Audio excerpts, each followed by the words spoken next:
Welcome, Middlers, to the Medium in the Middle podcast. My name is Stephanie, and I take you on a journey of self-discovery and spiritual exploration. I am a Reiki master teacher, a spiritual and business mentor, and of course, a psychic medium. And I am here to share my story and help you tap into your extraordinary abilities. Join me every Wednesday as we dive into the realms of intuition, energy healing, and all things mystical. Whether you're a seasoned spiritual seeker or just dipping your toes into the magical waters, this podcast is your go-to source for inspiration, guidance, and a whole lot of lessons and laughter along the way. Let's get started.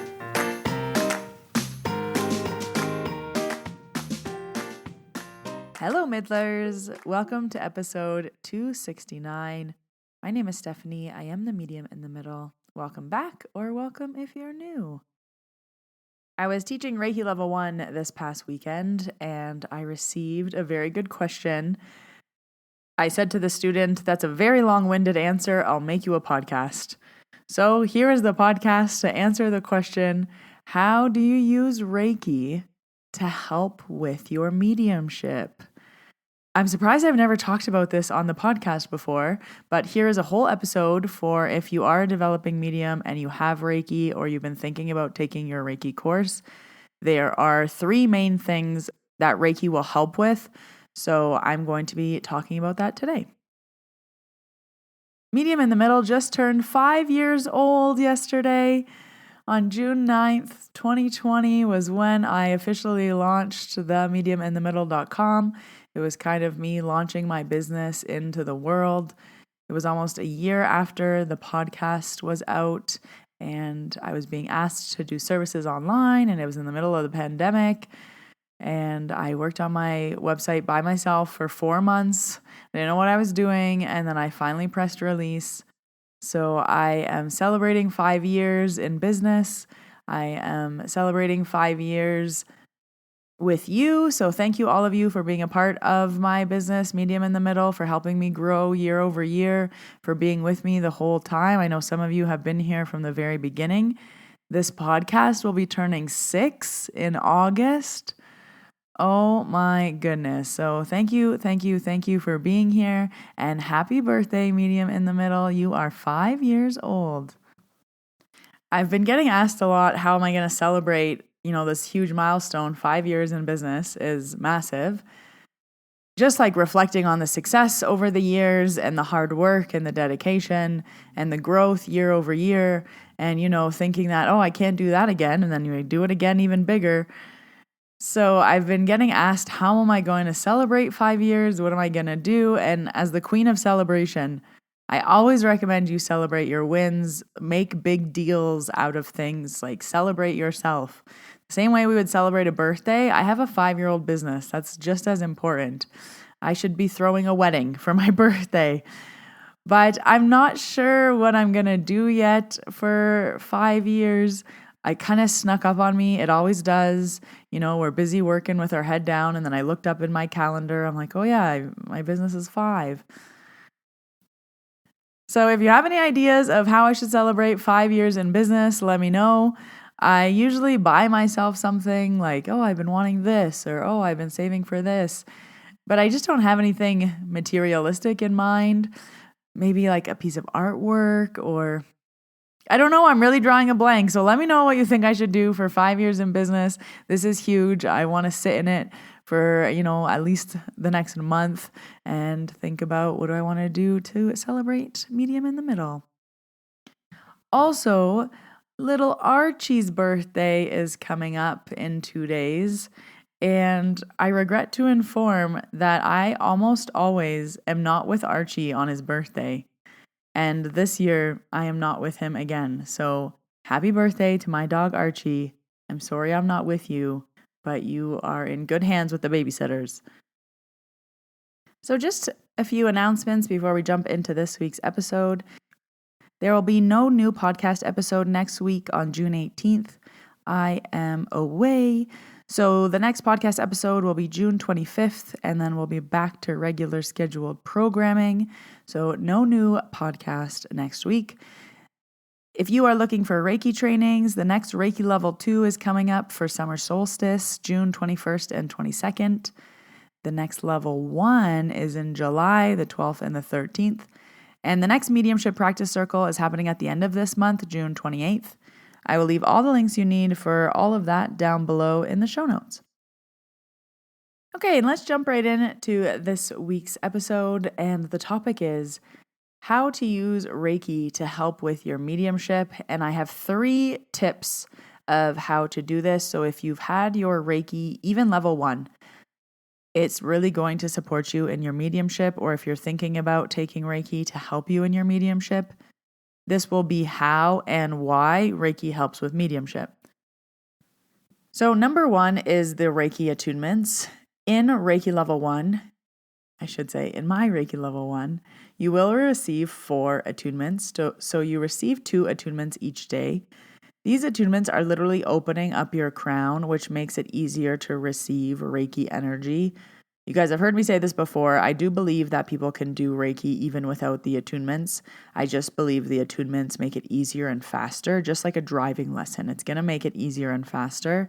And I find a lot of my students say things like, oh, that's why I do this. Oh, that's why I've been doing this my whole life.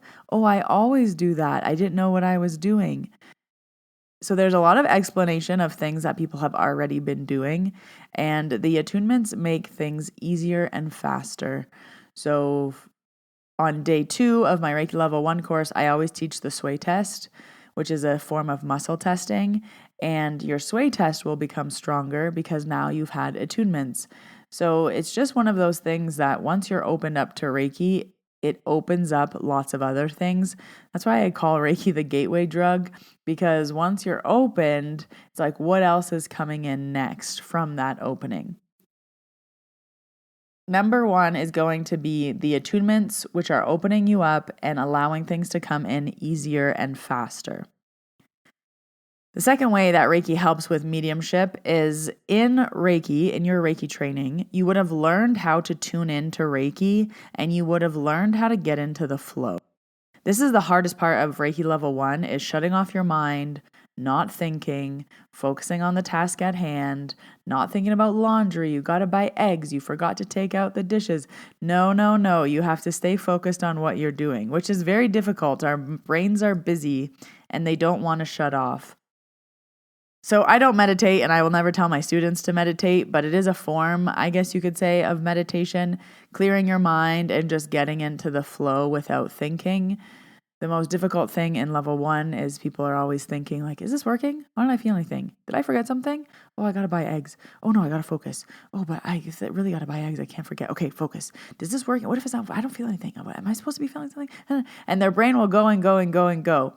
So when you're in that state of nothingness, when you actually arrive at nothing in your brain, the Reiki is flowing, you're focused on your task at hand, this is when it's very easy for everything else to come in.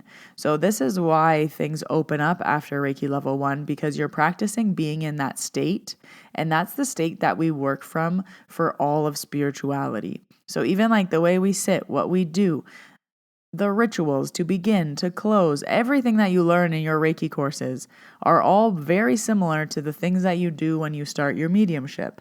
So the same way you start your Reiki will be the same way you start your mediumship. The same way you end your Reiki will be similar to how you end your mediumship. The same way you receive Reiki will be the same way you receive in mediumship.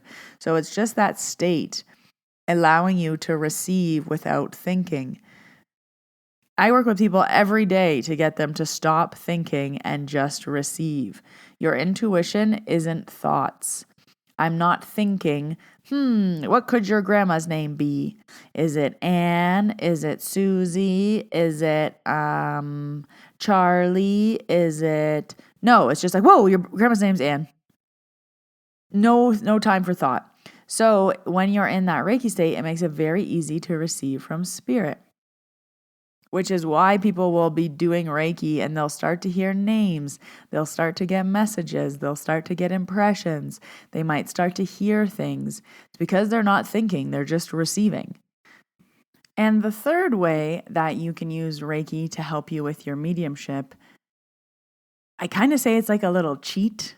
So I share this in my mediumship practice circles for my Reiki students that come.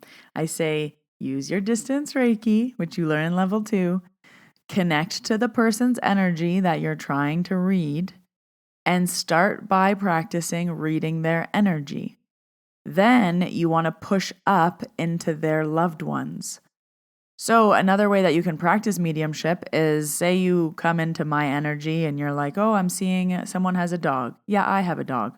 Okay. And one brother. Yes, I have one brother. Okay. And I'm seeing mountains. Yes, I live in the mountains. Okay. So now you know that's my energy. Now you want to go to the energy above me, to my spirits. So I always say, if you're really having a hard time, use Reiki as a little cheat. Go into the person's energy and then go up, up, up. Go to their crown. Go to their people. Try to go to their aura. Try to expand past them, because that's where their loved ones will be. So it's an easy little cheat, and it's a good way to start if you're practicing. Also, this is why touching people can sometimes be easier to read them. So sometimes people will ask to like touch your hand or touch your knee or touch your shoulder to get more information, because they can easily connect to your energy by touch, and then it's easier to get your spirits who want to talk to you. So when in doubt, use Reiki as a cheat. If you've been thinking about doing Reiki to expand your mediumship, it's also just an intuitive opening. So I find that the attunements make things easier and faster. It's like turning on the tap. And then level 2 is turning on the tap even more. I always think of level 1 as like turning on the sink tap. And then level 2 is turning on the shower. So we all know the difference of how much water comes out of a sink versus a shower, but you have to start with the sink first. We have to turn on a little bit, get everything running, understand what's happening, and then you can really turn on the shower so that more water comes, more information, and everything gets easier and faster. So those are my 3 hacks for you for how to use Reiki to help you with your mediumship. So number 1, the attunements are going to help you already. Number 2, how you tune into Reiki will be the same way that you tune into your mediumship. All of the tips that you use with your Reiki will be the same. How you open, how you close, how you connect, how you clear the mind.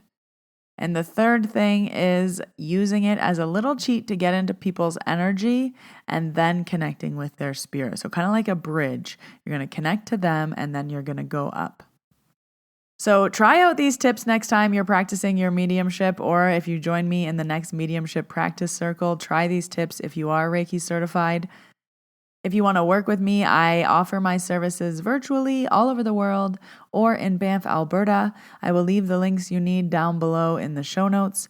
My availability will be changing a little bit for summer. I am trying to take more time off, so make sure you book in your appointments because there is limited availability for July. If you haven't already subscribed to the podcast, I release new episodes every Wednesday, except for next Wednesday because I'll be off. And I would really appreciate a rating and review wherever you are listening. But until next Wednesday, Middlers, when I see you in your ears, I hope you have a wonderful week. Bye, everybody.